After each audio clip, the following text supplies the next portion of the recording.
पाशा, मुज़य्यन साहिबा इस्तांबुल के सैर के लिए घर से निकली। काफी देर टैक्सी ढूंढी जो उन्हें नहीं मिली। फिर एक खूबसूरत गाड़ी उनके पास आकर रुकी जिसमें एक इंतहाई खूबसूरत आदमी बैठा था। उसने उन्हें मंजिल तक पहुंचाने की पेशकश की। ये सब अल्फाज मोहतरमा मुज़य्यन के हैं। थोड़ी देर के सफर के बाद वो गाड़ी अपनी मंजिल पर रुकी। मोहतरमा उतर रही थी। फिर उस आदमी ने गाड़ी से उतरते हुए मोहतरमा से एक बात बोली, अशरफ को आप मेरा सलाम कहिएगा। तुमने उसके बारे में पता करवाया? फिलहाल तो नहीं पता चला कुछ। कोई है आसपास जो मेरे बारे में सब कुछ जानता है? तुर्गुत, जो मुज़य्यन साहिबा तक पहुंच चुका है, वो हवेली में घुसना चाहता है यकीनन। इसके पीछे कौन है ये सब जाने बगैर नहीं बैठूंगा सुकून से। नहीं, मैं नहीं पाशा, हम। तुर्गुत, तुम्हें इस केस से दूर रहना होगा। मैं तुम्हें किसी खतरे में नहीं डालना चाहता। पाशा, बहादुर इंसान को मुसीबत से क्या डर? आखिर आप मुझे इस मामले से क्यों दूर रख रहे हैं? क्या मैं बहादुर नहीं?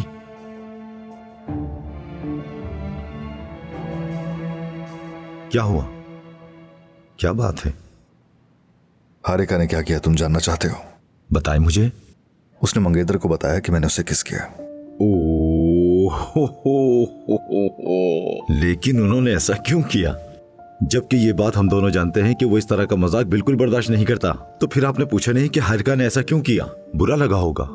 झूठ नहीं कहा, हमारे बीच वो हुआ है। क्या वाकई ऐसा हुआ? वाह वाह वाह! देखें, बहादुर वो है, बहुत बहुत दिलेर है।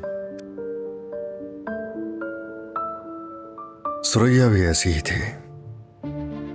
अगर कुछ ठान लिया तो वो किए बगैर सुकून से नहीं बैठती थी। साया भी अगर झूठ का देख लिया तो वो कोसों दूर भागती थी। हारिका वैसी है। सुरैया मुझसे नफरत करती है, अभी तक शदीद नफरत करती है मुझसे। अगर हारिका को पता चल गया कि उसकी आंटी जिस शख्स से शदीद नफरत करती है वो मैं हूं तो क्या होगा? शायद उनकी नफरत आपके लिए उनकी मोहब्बत की वजह से हो। ऐसा कुछ नहीं है। सुरैया ने जो कुछ किया है वो प्यार करने वाले कभी भी नहीं करते।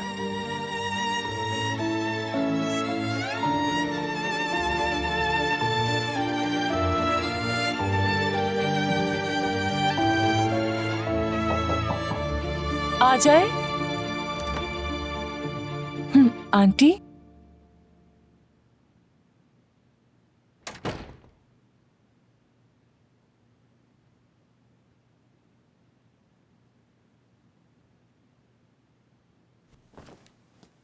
आज अशरफ की कब्र पर गई थी मैं। क्या वाकई में? इतने सालों बाद पहली बार गई वहां। मुझे लगा मुझे वहां सुकून मिलेगा, मगर मुझे नहीं मिला। उसने जो मुझे तकलीफ दी है वो मैं कभी नहीं भूल सकती, कभी नहीं। बहुत मुश्किल है। लेकिन इंसान क्या भूल जाता है तुम जानती हो? वो भूल जाता है कि तुम कैसे दिखते थे। तुम्हारी आवाज तक भूल जाता है। वो मरने वाला चाहे तुमसे कितना ही करीब क्यों ना हो, उसका चेहरा याद रखना बहुत मुश्किल हो जाता है। बाज़ औक़ात उसे अपने ख्वाबों में देखती हूं मैं।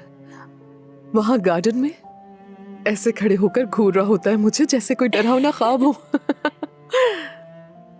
फिर चाहे वो बुरा ख्वाब ही क्यों ना हो,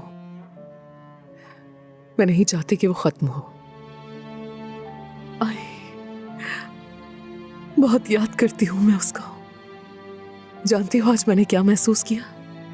बावजूद मेरे गुस्से के, बावजूद इसके कि उसने मेरा दिल तोड़ा बुरी तरह, लेकिन एक दफा, अगर सिर्फ एक दफा मुझे उसे देखने का मौका मिल जाए तो मैं ये जानती हूं कि मैं अपना सब कुछ वार दूंगी उस पे। मेरी प्यारी आंटी, कैसे उनसे इतना प्यार है आपको?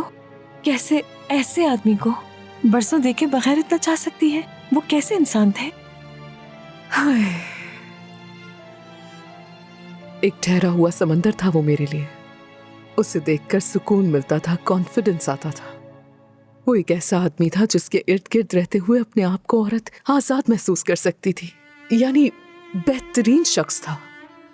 ऐसा लगता था कि उसे दुनिया की हर बात मालूम है, हर मौजू पे बात कर सकता था, हर बात को बहुत अच्छे तरीके से सुन लेता। और बाज़ औक़ात तो बगैर कुछ कहे ही समझ लेता था। उसका एक रूप एक बच्चे की तरह था जो कभी बड़ा नहीं होना चाहता और जिसकी वजह से वो बहुत शरारतें किया करता था। बहुत प्यारा था, बस क्या बताऊं मैं तुम्हें। लेकिन उसका दूसरा रूप हैरत अंगेज यानी पुरस्कार किस्म का। उसके अंदर एक पूरी दुनिया समाई हुई थी जिसका ताल्लुक सिर्फ उसी से था। न कोई उस दुनिया में दाखिल हो सकता, न कोई सवाल पूछ सकता। हाँ, मगर पूरे दिलो जान से मोहब्बत करता था। कभी कभी छुप कर देखती थी मैं उसको, यहाँ तक कि जब वो साथ भी होता तब भी उसे याद करती थी मैं, बहुत ज्यादा। लेकिन जब वो चला गया तो ऐसा लगा कि मैं भी उसी कब्र में दफन हो गई। अंधी हो गई थी मैं। लगा जैसे हर तरफ अंधेरा छा गया था, यानी सब कुछ खत्म हो गया, सब कुछ। कई सालों से मैं सिर्फ एक जिंदा लाश की तरह हूं। लेकिन फिर तुम आई, मैं फिर से जीने लगी।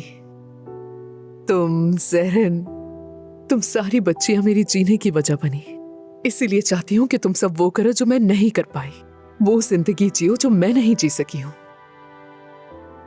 यानी मैं नहीं चाहती कि तुम्हारी कहानियां भी मेरी तरह अधूरी रह जाए।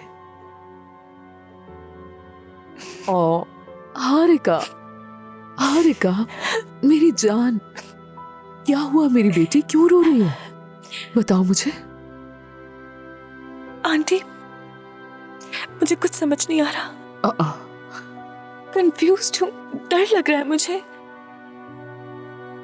जानती है, वो एक चीज जिससे सबसे ज्यादा डर लगता है वो आपको मायूस करना है। मगर अपने दिल की असल बात मैं आपको नहीं बता रही हूँ, नहीं बता पा रही। मेरी जान, क्या हो गया है? तुम बता सकती हो मुझे? जैसे आपने अपनी फीलिंग्स बताई हैं, प्यार का इजहार किया है, मैं जिम के लिए ऐसा महसूस नहीं करती हूँ, कभी नहीं किया मैंने। लेकिन जानती अजीब बात क्या है कि कभी मुझे एहसास ही नहीं हुआ था आंटी। उससे मिलने से पहले तक इसका एहसास तक नहीं हुआ था। किससे? कमाल से। जानती हूँ आप क्या कहेंगी, जानती हूँ आप कहेंगी कुछ दिन हुए हैं उससे मिलकर, जबकि जिम के साथ सालों गुजारे हैं। जानती हूँ हर चीज की जिम मुझे खुश रखने की कोशिश कर रहा है, लेकिन कुछ काम नहीं कर रहा मुझ पर। मुझे उसके लिए फीलिंग्स नहीं आ रही। कमाल को भी नहीं जानती हूँ सही तरह। अभी तक तो ये नहीं पता कि वो कैसा है, किस किस्म का इंसान है। मगर उसके साथ दिल चाहता है दुनिया रुक जाए, वक्त रुक जाए, बस बैठी रहूं मैं उसके साथ, चाहे हम बात ना करें कोई। मुझे नहीं मालूम, ना सो पा रही हूं, ना कुछ खा पा रही हूं, ना मेरा जहन काम कर रहा है अब तो। मैंने कभी ऐसा महसूस नहीं किया आंटी। ऐसा लग रहा है जैसे मैं एक मुख्तलिफ इंसान बन गई हूं, जब मेरे लिए इतनी कोशिशें कर रहा है, लेकिन मैं उसे तकलीफ पहुंचा रही हूं और मुझे फर्क नहीं पड़ा। उसके बारे में तो मैं सोच भी नहीं रही। और दूसरी तरफ कमाल इस सब से अनजान है, एक जेंटलमैन की तरह बस वो मेरी मदद कर रहा है। ना उसके साथ, ना जिम के साथ, किसी के साथ भी मुखलिस नहीं हूं मैं। कम से कम आपके साथ मुखलिस होना चाहती थी। उफ, जिम सुबह तक इंतजार कर रहा है मेरे जवाब का। मैं जानती हूं मेरा क्या जवाब होगा, मगर उससे कैसे कहूं?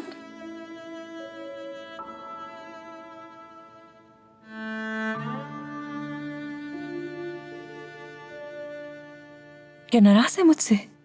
कल रात इनवाइट कर लो कमाल साहब को डिनर पर। कौन है वो जिसने मेरी बेटी का दिल इतनी जोर से धड़का दिया है? जरा मैं भी तो देख लूं। क्या वाकई आप ऐसा करेंगी?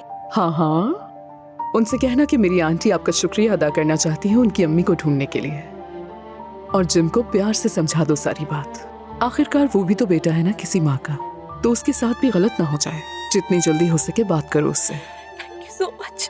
कोई बात नहीं। आपने मुझे हमेशा समझा aunty, thank you so much. आप इस दुनिया की सबसे प्यारी आंटी हैं। मेरी जान, तुम्हारी खुशी से बढ़कर और कुछ भी नहीं है मेरे लिए इस दुनिया में।